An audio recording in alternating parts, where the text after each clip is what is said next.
भगवान श्री कृष्ण कहते हैं, जब कल का दिन देखा ही नहीं तो आज का दिन क्यों खोए। जिस घड़ी में हम हंस सकते हैं उस घड़ी में कल के लिए क्यों रोए।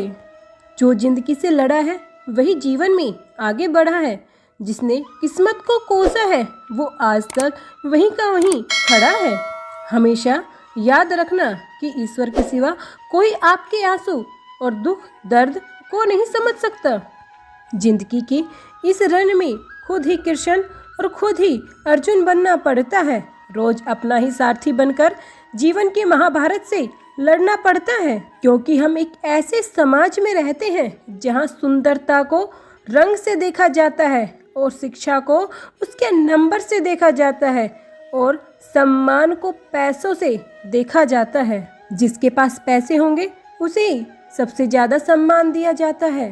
अपने स्वभाव को हमेशा सूर्य जैसा रखना, ना तो उसके उगने का अभिमान करना और ना उसके डूबने का गम करना। शरीर में कोई सुंदरता नहीं होती, सुंदर होते हैं व्यक्ति के कर्म, उसके विचार, उसकी वाणी, उसका व्यवहार, उसके संस्कार, उसका चरित्र। जिसके जीवन में ये सब है वही इंसान इस दुनिया का सबसे खूबसूरत इंसान है। छोटी सी उंगली पर पूरा गोवर्धन पर्वत उठाने वाले श्री कृष्ण भी बांसुरी को दोनों हाथों से पकड़ते हैं। बस यही अंतर है पराक्रम में और प्रेम में। समय इंसान को कभी सफल नहीं बनाता, समय का सही इस्तेमाल करने वाले इंसान सफल बनते हैं। ये समय है, समय कभी नहीं रुकता। यदि आज बुरा चल रहा है तो कल अवश्य अच्छा आएगा।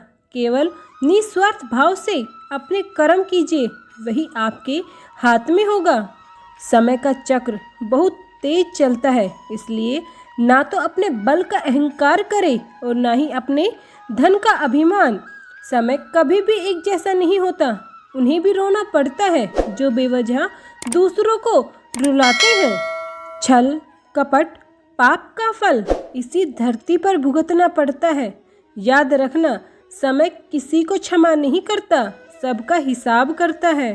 हमारे जीवन में जब भी खराब समय चलता है तो हमारे मन में एक विचार जरूर आता है कि परमात्मा हमारी परेशानी क्यों नहीं देखता, क्यों नहीं सुनता, मेरे दुख कम क्यों नहीं करता। पर याद रखना, जब परीक्षा चल रही होती है तो शिक्षक हमेशा मौन रहते हैं। हम कितने गरीब हैं कि हमारी सांसें भी हमारी अपनी नहीं है, और हम कितने अमीर हैं कि तीनों लोकों का स्वामी भी हमारा है। यदि ये विश्वास हमारे अंदर हो तो हम पूरी दुनिया को जीत सकते हैं। भगवान श्री कृष्ण कहते हैं, जानता हूँ बहुत थक चुके हो, संभाल लूँगा, बस यकीन रखना। एक छोटी सी चींटी की आवाज़ सुनने वाले श्री कृष्ण आपकी आवाज़ कैसे नहीं सुन सकते। बस सब्र रखो, अच्छा वक्त देखने से पहले बुरा वक्त जरूर आता है। धैर्य रखना, कभी जिंदगी में निराश मत होना, क्योंकि जिसने तुमको लिखा है वो ब्रह्मांड का सबसे बड़ा लेखक है। आपका शांत और स्थिर दिमाग आपके जीवन की हर जंग का ब्रह्मास्त्र है। भगवान श्री कृष्ण कहते हैं, खुद को अगर जिंदा समझते हो तो गलत का विरोध करना सीखो, क्योंकि लहरों के साथ साथ लाशें भी बहा करती है, तैराक नहीं।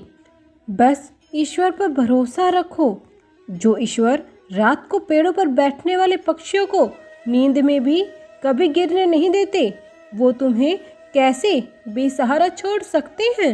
जिंदगी में हम कितने गलत हैं या कितने सही, ये तो सिर्फ दो लोग जानते हैं, आत्मा और हमारा परमात्मा।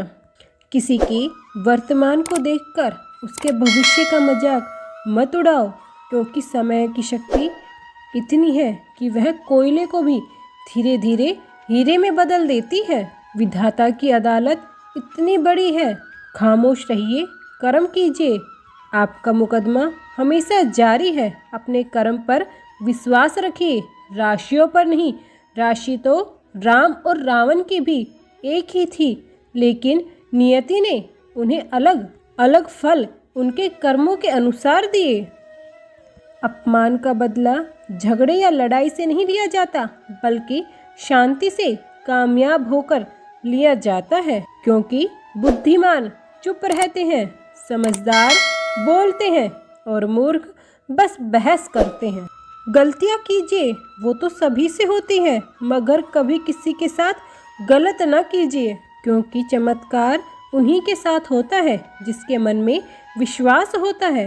पराजय तब नहीं होती जब आप गिर जाते हैं, पराजय तो तब होती है जब आप उठने से इनकार कर देते हैं। इस दुनिया में जहाँ लोग थोड़ी सी मुश्किलों से हार मान लेते हैं, अगर आप थोड़ी सी हिम्मत करेंगे तो जीत आपकी होगी। भगवान श्री कृष्ण कहते हैं, भरोसा यदि खुद पर रखो तो ताकत बन जाती है और दूसरों पर रखोगे तो कमजोरी।